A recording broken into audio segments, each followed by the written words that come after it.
Okay, so the first thing that you want to do to create your own MCreator mod is download MCreator. So up in the search bar, type in MCreator.net. And you should come to a page that looks like this. So what you want to do is click on download MCreator. And up here you should see the newest version of MCreator. For me, that's 2025.1, but for you it could be totally different. So you click on the download button, and you'll see options for Windows, Mac, and Linux. So if you are running Windows and the exe installer doesn't work for you, I recommend trying the zip. I always do the zip because the exe installer never really works for me. If the exe installer does work for you, I highly recommend using it because it's just a lot quicker. So once you have downloaded, installed, and opened MCreator, you should come to a screen that looks like this. So over here, you'll see past mods. Down here, you'll see any news and the mod of the week. You'll see the current version. You'll see the donate. You'll see settings and preferences. And you'll also see what language it is in. Down here, you can, if you have like a file from another computer, you can import it. But what we're going to do is we're going to click on New Workspace. So over here, you can see the selections for like Java Edition mods. You can do NeoForge, Fabric, Minecraft Forge, or Quilt MC. I'm doing NeoForge because these three others, they require specific plugins. You can make data packs, resource packs, like resource packs as in like texture packs, and you can even make Bedrock Edition add-ons. Bedrock Edition add-ons are like the Bedrock Edition of mods. So up here, we're gonna type in our mod display name. I'm gonna do it Oscar Films mod. You can name it whatever you want to, and all these things aren't really important except for this, which is where your mod's gonna be stored. And I'm gonna click on Create New Workspace. So this process should take about 5 to 10 minutes if it's your first time doing it. You should see this window pop up. Just feel free to close it. It's okay. And I'll come back to you once this is loaded up. So once your workspace has been all set up, you'll come to a screen that looks like this. So over to the side here, you will see a lot of like tabs. So there's mod elements, which is where all your mod elements will be stored after you make them, which is the most important in my opinion.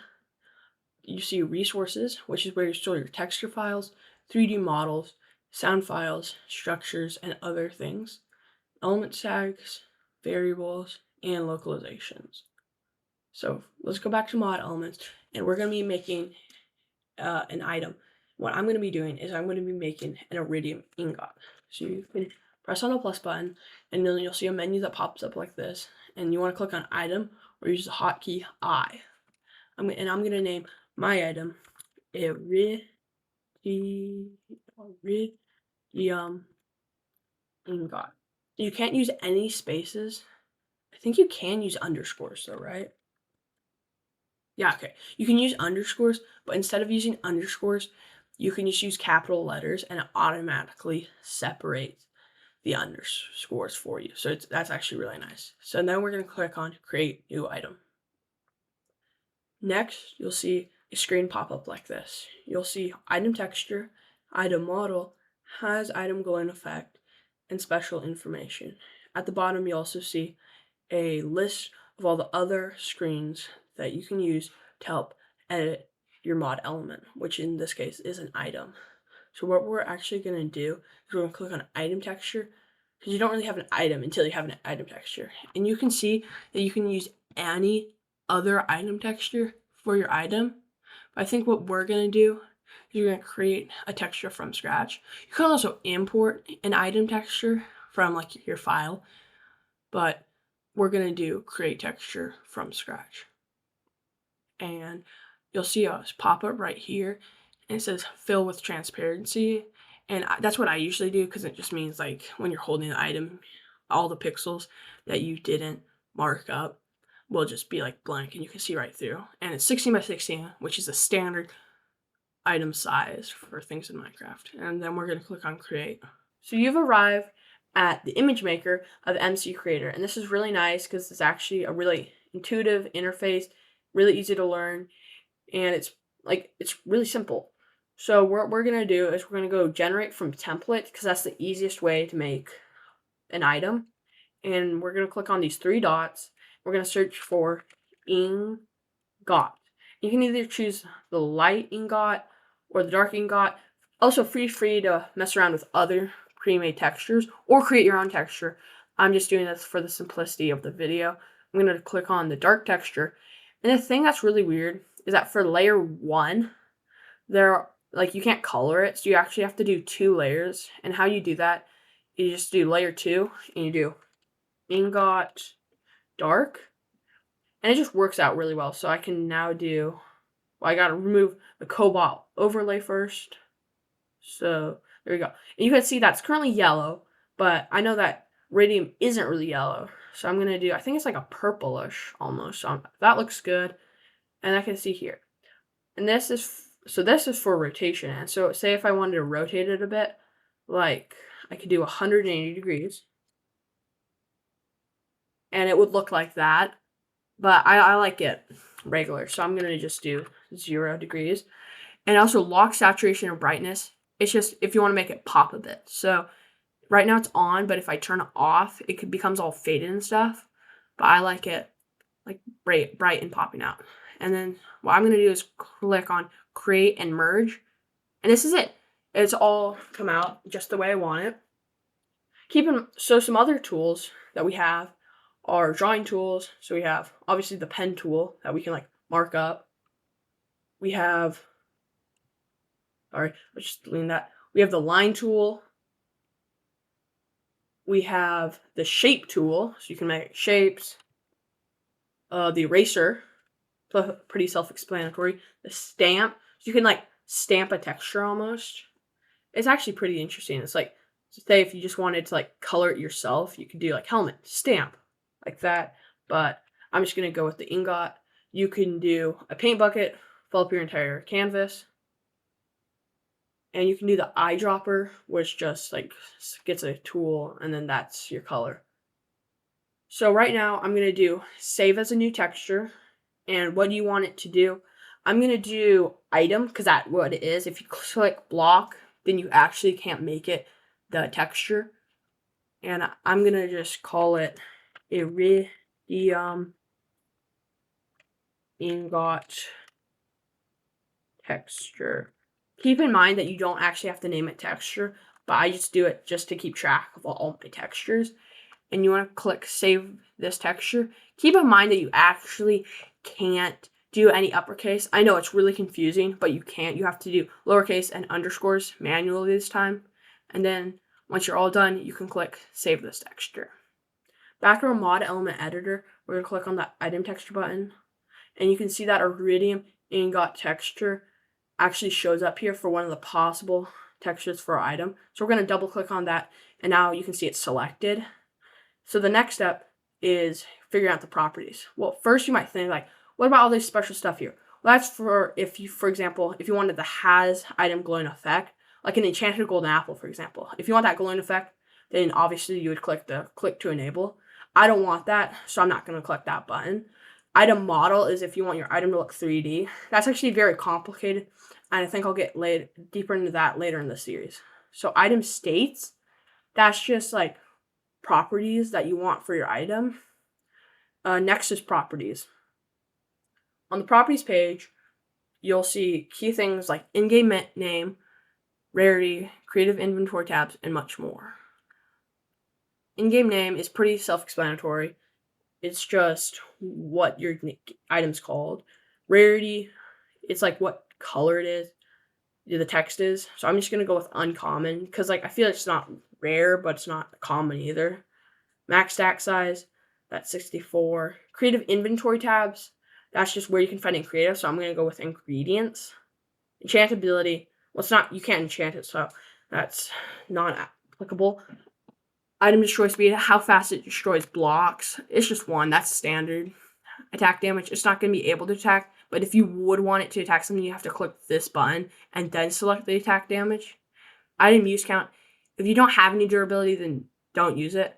Also, these 3 right here, these are all have to do with like durability, or if your item can be used. If you're not doing that, then they're like pretty complicated too. So I just recommend not doing that if you're a beginner. Is item immune to fire? I say it is. Keep in mind that fire also counts as like lava. So like netherite, it's immune to fire. Can destroy any block? Oh, it definitely can't. But also keep in mind, with can destroy any block, that means that it can literally like destroy bedrock. So be very careful when using this perimeter. And item animation, that's like shield or like bow. So if you're making something that could be like a fishing rod almost, like you need an animation for that. Item use duration. If you're not using like uses or anything like that, like these are like if you're going to be using your item. But if it's just going to be like a single solitary item like an iron ingot, then you don't need to like worry about these. Food properties, that's just if it's a food. It's not a food. I will go into making food later in the series, but it's not for now. Advanced properties, like if you want a GUI, if you want a music disc, ranged item, but not for this item. Triggers, like sometimes it can do special things when certain things happen, but it's just a standard bar metal, so that's it. After this, we're going to click on Save Mod Element. Back in the workspace folder, my item, the iridium ingot, shows up here. That means I've done it correctly. If you would like to test out your item, you can actually press on the play button, and it will actually open up Minecraft, and you can create your own world to test your mod item. However, for some reason, it's been really laggy for me, so unfortunately, I can't show you that today. In a later video, I'll probably be able to show you that, just not today. So next, I want to make a block, and how I do that is I go to the plus button, and I go to block, or you can use the hotkey B. And the name of my block is Block of Iridium. So that's going to be the name of the block, and we click Create New Block. So now on the block mod element editor, and first thing you see is block textures. So there are different things that you can do for your block texture. You can do normal, which you can use 6 different textures. You can do single texture, which is just like the same texture for every single side. Cross model, you can do a crop model, which is for like wheat. You can do a grass block, which is like there's one for top, there's some on the sides, and there's top and bottom. I'm going to go with just single texture because that's the easiest one to do, and also it's just like it's a block of iridium, so it doesn't need to be that complex of a block. So I'm going to click on the box, and I'm going to create texture from scratch. In the texture editor, I'm going to go to generate from template. I'm going to select, I think emerald block looks good, and I'm going to select emerald block again, so emerald block.